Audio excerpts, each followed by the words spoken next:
नमस्कार. सुप्रीम कोर्टानं आज दोन मोठे निर्णय दिले. एक, उन्नाव रेप पीडिताला दिलासा दिला. तिचा जो बलात्कारी आणि तिच्या आई वडिलाचे म्हणजे तिच्या मावशीचे, काकूचे आणि त्याच्यानंतर तिचे काकाचे आणि तिच्या वडिलाचा जो मर्डर केला, त्याचा जो मेन आरोपी होता बीजेपीचा आमदार कुलदीप सेंगर, याची ठीक आहे डिस्ट्रिक्ट कोर्टानं म्हणजे सीबीआय कोर्टानं जी सजा दिली होती जन्मठेपेची, ती दिल्ली हायकोर्टानं कॅन्सल केली होती. त्या सजेला स्टे दिला. हा पहिला निर्णय. आणि दुसरा एक मोठा निर्णय, सुप्रीम कोर्टानं स्वतःचा दिलेला निर्णय कॅन्सल केला आणि भारत सरकारला विचारलं का हे जे अरवली पर्वतरांगेचा जो काही आपण निर्णय दिला का 100 मीटरच्या खालच्या अरवलीच्या ज्या काही टेकड्या आहे त्याले अरवली पर्वतरांगेच्या टेकड्या मानाचा नाही, हा स्वतःचाच निर्णय सुप्रीम कोर्टानं लोकांचा एवढा मोठा जनादेश, एवढं मोठं आंदोलन उभं केलं. हे लक्षात घ्या का या देशात प्रत्येक माणूस आणि या जगातला प्रत्येक माणूस ऑक्सिजनवर जगते आणि ते ऑक्सिजन हे जंगल देतात, हे झाडं देतात. जल जंगल जमीन वाचली पाहिजे आणि त्या जल जंगल जमीन वाचली पाहिजे याच्यासाठी या देशातले ग्रामीण भागातले आदिवासी समोर येईल, शेतकरी समोर येईल. राजस्थानच्या शेतकऱ्यानं मोठं आंदोलन उभं केलं. ठीक आहे, एवढं आंदोलन उभं झालं अरवली वाचली पाहिजे यासाठी. उलट दिल्ली सारख्या ठीक आहे ठिकाणी प्रदूषण कमी करण्यात अरवलीचा मोठा वाटा आहे.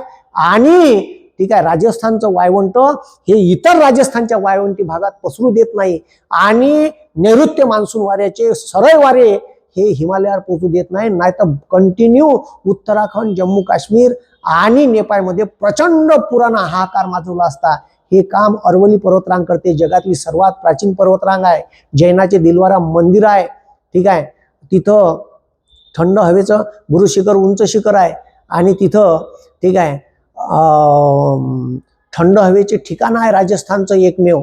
अशा अरवली पर्वतरांगेले जो काही सत्यानाश करायचा निर्णय सुप्रीम कोर्टाने दिला होता, तो स्वतःचा निर्णय त्याच्यावर स्टे आणला आणि केंद्र सरकारले याच्याबाबत गाईडलाईन मागितल्या का अरवली पर्वतरांग कशी वाचली पाहिजे आणि तिच्या संवर्धनासाठी काय काय करता येईल.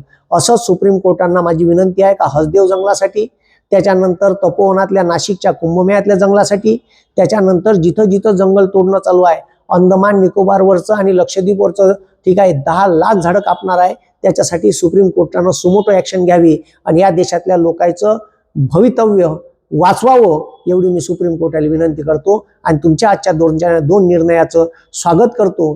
तुमच्यामुळे थोडीफार लोकशाही जिवंत आहे असं वाटते. पण कुलदीप सेंगर सारख्या माणसाची जन्मठेपेची सजा एवढ्या बलात्कारी माणसाची आणि त्याचं अनेक बीजेपीच्या लोकांनी स्वागत केलं. ठीक आहे, याचंही कुठंतरी मनात खेद निर्माण होते का या देशात चालू काय आहे. म्हणून थोडीफार ठीक आहे न्याय व्यवस्थेवर विश्वास वाचून आहे तेवढी तरी लोकशाही जिवंत राहू द्या एवढी अपेक्षा आम्ही या देशातल्या न्याय व्यवस्थेकडून करतो. बाकी या देशातली मीडिया, या देशातले ठीक आहे प्रशासक आणि या देशातले सरकार हे सर्वच्या सर्व विकल्या गेलं आहे का ठीक आहे असंच मला वाटते. म्हणून थोडीफार आग आपल्या घरापर्यंत येईन, आपल्या घराला लागन आणि त्याच्यात आपलंही घर भस्मसात होईल असं मला वाटते. हे तुमच्यापर्यंत आली नाही पाहिजे याच्यासाठी हा व्हिडिओ आहे. तुम्हाला काय वाटते खालतं कमेंटमध्ये नक्की सांगा. धन्यवाद. जय हिंद, जय महाराष्ट्र.